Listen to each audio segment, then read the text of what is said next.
9월 29일 월요일 매일 아침 기도회를 시작합니다. 오늘도 우리에게 변함없는 하루를 허락하신 주님, 그 주님을 끝까지 바라보는 우리의 인생이 되길 바라면서 우리 아무리 증거가 없을지라도 주님께서 살아계심을 인도하심을 우리가 함께 믿으며 나아갑니다. 찬송가 545장 함께 찬양합니다.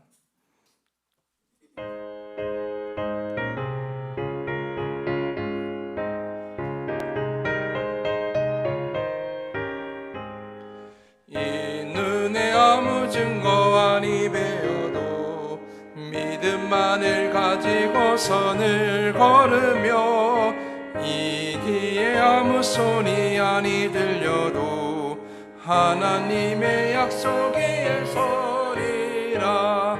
걸어가세 믿음 위에 서서 나가세 의심 버리고 걸어가세 믿음 위에 서서 눈과 귀에 아무 증거 없어도 이 눈이 보기에는 어떠하든지 이미 얻은 증거대로 늘 믿으며 이 맘에 의심 없이 살아갈 때에 우리 소원 주 안에서 이루니. 걸어가세 믿음 위에 서서 나가세 의심 버리고 걸어가세 믿음 위에 서서 눈과 귀에 아무 증거 없어도.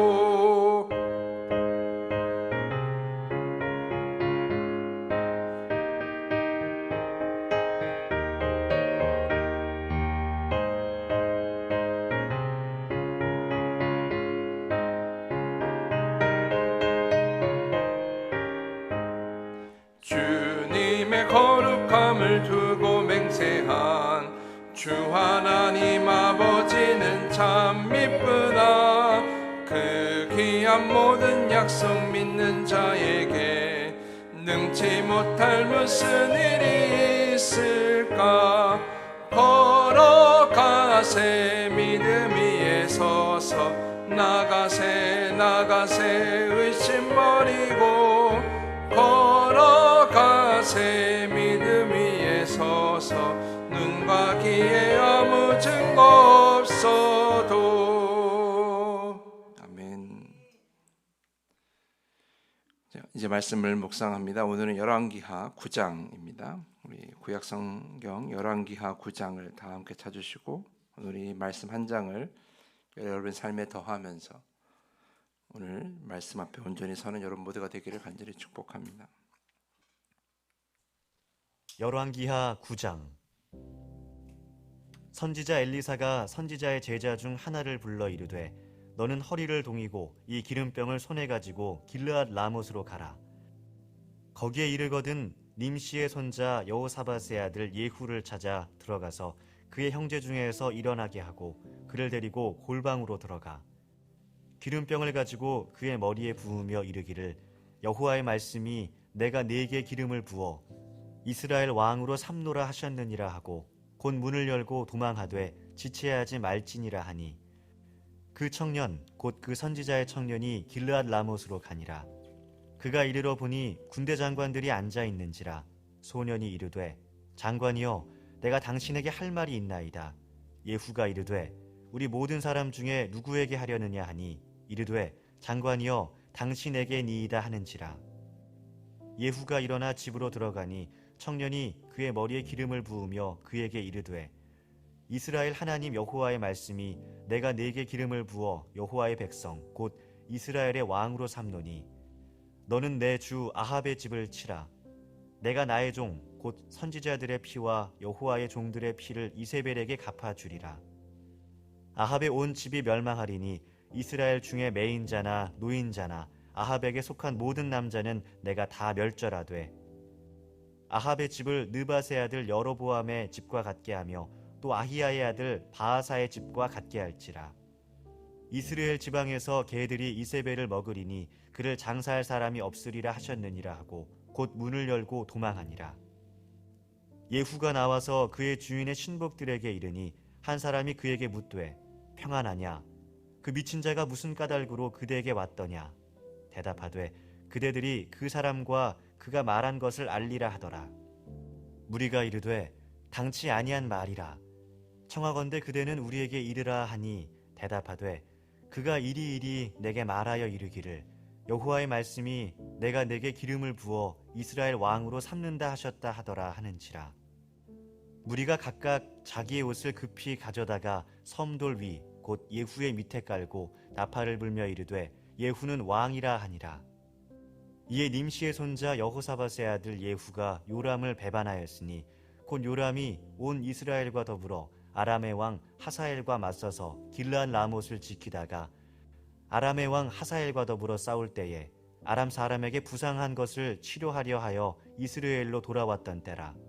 예후가 이르되 너희 뜻에 합당하거든 한 사람이라도 이 성에서 도망하여 이스라엘에 알리러 가지 못하게 하라 하니라. 예후가 병거를 타고 이스라엘로 가니 요람 왕이 거기에 누워 있었음이라. 유다의 왕 아하시야는 요람을 보러 내려왔더라. 이스라엘 망대에 파수꾼 하나가 서 있더니 예후의 무리가 오는 것을 보고 이르되 내가 한 무리를 보나이다 하니 요람이 이르되 한 사람을 말에 태워 보내어 맞이하여 평안하냐 묻게 하라 하는지라. 한 사람이 말을 타고 가서 만나 이르되 왕의 말씀이 평안하냐 하시더이다 하매 예후가 이르되 평안이 내게 상관이 있느냐 내 뒤로 물러나라 하니라. 파수꾼이 전하여 이르되 사자가 그들에게 갔으나 돌아오지 아니하였나이다 하는지라. 다시 한 사람을 말에 태워 보내었더니 그들에게 가서 이르되 왕의 말씀이 평안하냐 하시더이다 하매 예후가 이르되 평안이 내게 상관이 있느냐 내 뒤를 따르라 하더라. 파수꾼이 또 전하여 이르되 그도 그들에게까지 갔으나 돌아오지 아니하고 그 병거 모는 것이 님시의 손자 예후가 모는 것 같이 미치게 모나이다 하니 요람이 이르되 메우라 하매 그의 병거를 메운지라. 이스라엘 왕 요람과 유다 왕 아하시야가 각각 그의 병거를 타고 가서 예후를 맞을세 이스라엘 사람 나봇의 토지에서 만나매 요람이 예후를 보고 이르되 예후야 평안하냐 하니 대답하되 내 어머니 이세벨의 음행과 술수가 이렇게 많으니 어찌 평안이 있으랴 하더라. 요람이 곧 손을 돌이켜 도망하여 아하시야에게 이르되 아하시야여 반역이로다 하니 예후가 힘을 다하여 활을 당겨 요람의 두 팔 사이를 쏘니 화살이 그의 염통을 꿰뚫고 나오매 그가 병거 가운데 엎드려진지라. 예후가 그의 장관 빗갈에게 이르되 그 시체를 가져다가 이스라엘 사람 나봇의 밭에 던지라. 내가 기억하려니와 이전에 너와 내가 함께 타고 그의 아버지 아합을 쫓았을 때에 여호와께서 이같이 그의 일을 예언하셨느니라. 여호와께서 말씀하시기를 내가 어제 나봇의 피와 그의 아들들의 피를 분명히 보았노라. 여호와께서 또 말씀하시기를 이 토지에서 네게 갚으리라 하셨으니 그런즉 여호와의 말씀대로 그의 시체를 가져다가 이 밭에 던질지니라 하는지라. 유다의 왕 아하시야가 이를 보고 정원의 정작길로 도망하니 예후가 그 뒤를 쫓아가며 이르되 그도 병거 가운데서 죽이라 하매 이블르함 가까운 구루 비탈에서 치니 그가 무기토까지 도망하여 거기서 죽은지라. 그의 신복들이 그를 병거에 싣고 예루살렘에 이르러 다윗성에서 그들의 조상들과 함께 그의 묘실에 장사하니라. 아합의 아들 요람의 제11년에 아하시야가 유다 왕이 되었었더라. 예후가 이스라엘에 오니 이세벨이 듣고 눈을 그리고 머리를 꾸미고 창에서 바라보다가 예후가 문에 들어오매 이르되 주인을 죽인 너 시므리여 평안하냐 하니 예후가 얼굴을 들어 창을 향하고 이르되 내 편이 될 자가 누구냐 누구냐 하니 두어 내시가 예후를 내다보는지라. 이르되 그를 내려던지라 하니 내려던짐에 그의 피가 담과 말에게 튀더라. 예후가 그의 시체를 밟으니라. 예후가 들어가서 먹고 마시고 이르되 가서 이 저주받은 여자를 찾아 장사하라. 그는 왕의 딸이니라 하매 가서 장사하려 한즉 그 두골과 발과 그의 손 외에는 찾지 못한지라. 돌아와서 전하니 예후가 이르되 이는 여호와께서 그종 디셉 사람 엘리야를 통하여 말씀하신 바라. 이르시기를 이스라엘 토지에서 개들이 이세벨의 살을 먹을지라. 그 시체가 이스라엘 토지에서 거름같이 밭에 있으리니 이것이 이세벨이라고 가리켜 말하지 못하게 되리라 하셨느니라 하였더라. 아멘. 이제 삶에 더한 말씀을 각자의 상황과 기도 제목에 적용하는 시간을 잠시 갖겠습니다.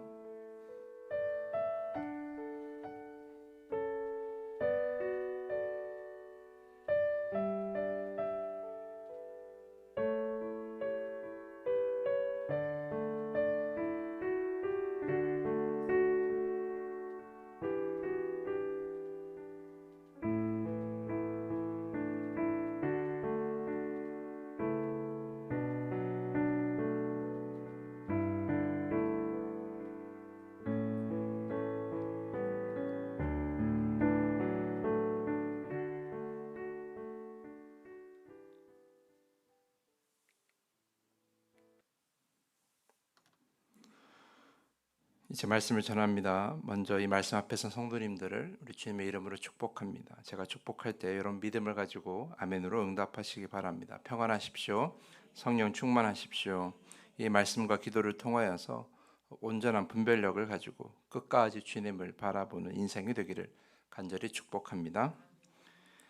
아합 왕, 그러니까 북이스라엘의 가장 악한 왕이었던 아합 왕과 그리고 그의 아내 이세벨 그리고 그의 아들들에 대한 심판은 사실 오래전에 이미 엘리야를 통해서 이루어졌었습니다. 열왕기상 21장, 그러니까 열왕기하도 아니고 열왕기상 21장에 아합 왕이 이세벨과 함께 그 나봇이라는 사람의 포도밭을 강제로 탈취하는 그 사건 이후에 하나님은 엘리야를 통해서 아합과 이세벨에게 심판을 내리시죠. 아합 왕에게는 나봇이 죽임당한 곳에서 죽임을 당하고 그의 피를 개들이 핥을 것이다 그렇게 말을 했고요. 이세벨 또한 이스라엘 성읍 곁에서 개들이 그녀를 먹을 것이다 이렇게 하나님께서 엘리야를 통해서 말씀하셨습니다. 그리고 아합의 가문들의 아들들을 다 하나님께서 죽일 것이다 이런 이야기까지 하셨죠. 열왕기상 21장에 선포된 하나님의 말씀은 오늘 읽은 것처럼 열왕기하 9장에서 이루어지게 됩니다. 그러니까 그 사이에 뭐가 있는 거예요? 시간이 있는 거죠. 왜 하나님께서 그 악한 아합 왕과 이세벨을 바로 심판하지 않으시고 왜 오랫동안 기다리셨는가?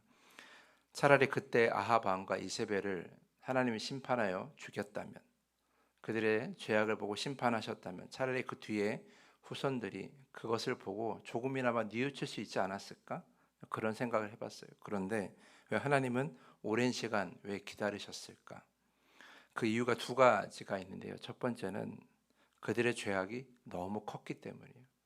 아이러니하게도 죄악이 너무 커서 그들의 심판을 미루신 거죠. 사실 미루었다라고 하기보다는 그들에게 정말 큰 심판을 내리기 위해서, 원래 아합 왕과 이세벨의 그 죄악이 너무 악했다면 그냥 그 자리에서 그들을 심판했으면 되는데 오랜 시간 끌었던 것은 아합의 아들들, 그러니까 아합의 그 아들들이 더 많아지길 기다린 거예요. 그러니까 아합의 아들들까지 다 쓸어버리기 위해서 그렇게 하나님은 기다리신 거죠. 사실 아합과 이세벨의 죄악이 컸으면 그 사람 두 사람을 그냥 죽이면 그만인데, 심판하시면 그만인데 이 아들들까지 다 죽게 하신 것은 그만큼 심판이 매우 가혹했다라는 걸 알 수 있죠. 왜 심판이 가혹했을까? 그 두 사람의 죄악이 너무 컸기 때문에. 가만히 생각해 보면 하나님께서 나의 죄악을 보시고도 이렇게 가만히 내버려 두신다라는 것은 어쩌면 우리가 우리의 삶을 다시 한번 돌아볼 필요가 있다고 생각해요. 차라리 하나님께서 우리에게 죄를 깨닫게 하시고 회개하게 하시면 우리가 얼른 하나님께 뉘우치고 나아가서 우리의 죄를 회개하면 그만인데, 하나님께서 그저 내버려 두신다면, 우리가 악한 길을 계속 가고 있는데 하나님께서 내버려 두신다면 어쩌면 하나님은 우리에게 더 큰 심판을 준비하고 계실 수도 있겠다라는 생각도 해요. 그러니까 심판이 없다고 하나님께서 가만히 계신다고 즐거워할 것이 아니라, 그 마음대로 살 것이 아니라 우리의 죄악을 더 분명하게 바라볼 필요가 있다는 것이죠. 그리고 또 한 가지, 왜 아합과 이세벨의 그 심판을 말씀하시고도 이렇게 긴 시간을 내버려 두셨을까? 그것은 또 하나님이 여전히 이스라엘 백성들을 향해서 희망을 가지고 있었기 때문이에요. 우리가 계속해서 열왕기하 말씀을 쭉 묵상해 보셔서 아시겠지만 하나님이 그 악한 왕에 다스리는 이스라엘을 그냥 내버려 두신 것이 아니라 여러 가지 어려움 속에서도 그들을 구원하시는 사건들이 여러 번 있었어요. 그 악한 왕의 악한 백성들이었음에도 불구하고 하나님께서 그들을 왜 구원하여 주셨는가? 단 한 가지예요. 이들이 하나님께 돌이키기를 바랬다라는 거죠. 하지만 그들은 끝까지 돌이키지 못했어요. 그래서 아합 왕과 이세벨과 아합의 아들들은 다 이제 오늘 말씀과 내일 말씀을 통해서 예후에 의해 다 죽게 됩니다. 특별히 오늘 말씀에서 제가 눈여겨본 것은 이세벨의 마지막 모습이에요. 예후가 하나님의 기름 부음을 받고 왕이 되어서 이제 반역을 일으키게 되죠. 그래서 아합 왕을 죽이고 이제 이세벨을 죽이러 나왔을 때 그때 이세벨이 예후 앞에서 어떻게 나타납니까? 말씀 보면 화장을 다 하고 머리를 다시 꾸민 후에 왕궁 창문으로 내려다보았다라고 기록하고 있어요. 이것이 무엇을 의미하냐면 자신은 여전히 이 나라의 왕후다라는 그런 권위를 그 예후 앞에서 드러내려고 하는 거죠. 그리고 창문 위에서 내려다보고 있었다라는 것은 나는 여전히 강력한 힘을 가지고 있었다. 그런 걸 예후 앞에서 드러내려고 한 것이에요. 자신의 마지막이 임박했음에도 불구하고 여전히 자신의 가진 권력, 자신의 가진 권위, 그리고 자신의 모습에 대해서 그 어떠한 것도 뉘우칠 생각이 없었다는 거죠. 저는 이 이세벨의 모습을 보면서 우리의 마지막 인생의 모습은 어때야 되는가를 생각해 봤어요. 우리는 끝까지 하나님을 바라봐야 하겠죠. 끝까지 하나님을 바라보며 끝까지 하나님에 대한 시선을 놓지 말아야 되겠죠. 만약에 이세벨이 이 하나님이 기다리는 시간 속에서 하나님이 구원하신 여러 가지 장면을 보고 하나님께 돌이키려고 했다면, 그리고 오늘 마지막 장면에서 자신의 권위를 드러내 세우는 그런 화장과 그런 모습을 꾸미지 않고 차라리 모든 것을 다 포기하고 가장 밑바닥에서 내려앉아서 하나님을 바라보며 주여 저를 용서하시옵소서라고 했다면 이세벨의 인생은 어떻게 됐을까? 저는 그것은 잘 모른다고 생각해요. 이세벨은 끝까지 자기가 잘났다라고 했고 자기는 잘못이 없다라고 했어요. 결국 그녀의 그러한 교만한 모습은 결국 하나님의 심판을 그대로 맞이하게 만드는 것이죠. 사랑하는 성도 여러분, 여러분이 삶의 끝에서 마지막에 바라볼 것은 무엇인가? 저는 하나님밖에 없다고 말씀드리고 싶습니다. 우리가 하나님을 내 인생 끝까지 바라보는 삶이야말로 내 인생을 온전하게 마무리하는 방법이라고 저는 생각을 해요. 근데 우리가 살면 살아갈수록 고집도 강해지고요. 내 경험도 내 삶의 여러 가지 지식도 내가 가진 것이 더 하나님보다 더 좋다라고 여겨지는 그런 교만한 마음을 가질 수가 있다는 것이죠. 그러니까 여러분 삶의 끝까지 여러분이 하나님을 온전히 바라보면서 겸손하게 살아갈 수 있기를 간절히 부탁을 드리겠습니다. 특별히 내 안에 여러 가지 죄악과 연약함이 있지만 아직까지 하나님의 심판이 미루어지는 것을 확인하신다면 지금 그것은 안심할 때가 아니라 우리의 죄를 회개할 때라고 저는 생각해요. 주님, 나의 죄를 돌이키기 원합니다. 주님께서 지금 시간을 주셨으니 내 죄를 돌이키고 주님께로 나아가기 원합니다. 그렇게 우리의 인생 끝까지 우리의 죄악을 잘 바라보고 그래서 하나님께 회개하며 하나님을 바라보는 그런 인생이 우리에게 필요하다라는 것이죠. 그러면 제가 단언하건대 여러분의 그런 온전한 회개는 하나님의 심판을 면하게 하는 거예요. 그리고 하나님의 온전한 구원을 누리게 하는 것이죠. 구약의 여러 가지 말씀들이 이런 심판과 또는 여러 가지 이런 하나님의 그런 징계의 모습들이 계속 기록되어 있는 것은 어쩌면 우리에게는 복일지도 몰라요. 우리는 그걸 미리 알고 있기 때문이죠. 아합과 이세벨은 그거를 미처 깨닫지 못하고 이렇게 비참한 죽음을 맞이했지만 우리는 지금 이미 알고 있는 거 아니에요. 하나님 앞에 온전하게 서는 자, 하나님을 우리가 대적하지 않는 자, 하나님을 끝까지 믿는 자, 하나님 앞에 온전히 회개하는 자가 결국 구원을 받게 될 것이다. 그것을 우리가 알고 있는 거잖아요. 그러니까 너무나 감사한 일이죠. 여러분이 끝까지 삶의 마지막까지 그렇게 하나님을 온전히 바라보시면서 하나님 여러분에게 베푸시는 그 수많은 은혜와 사랑과 또 참된 복을 누리는 여러분 모두가 될 수 있기를 간절히 부탁을 드리겠습니다. 여러분의 시선이 늘 하나님께 고정되기를, 끝까지 그것이 변하지 않기를 저는 간절히 여러분을 축복하면서 오늘 말씀을 마치겠습니다. 이 시간에 더 깊은 기도의 시간으로 나아갑니다. 분별할 수 있는 눈을 뜨게 하여 주시옵소서. 세상의 화려함에 맞추어진 시선을 바꾸게 하여 주시옵소서. 나의 죄를 온전히 보게 하시고 구원의 주님을 바라보게 하여 주시옵소서. 이 시간에 기도하기를 부탁을 드립니다. 주기도 없는 고백한 후에 더 깊은 기도의 시간으로 나아갑니다. 하늘에 계신 우리 아버지여, 이름이 거룩히 여김을 받으시오며 나라가 임하시오며 뜻이 하늘에서 이루어진 것 같이 땅에서도 이루어지이다.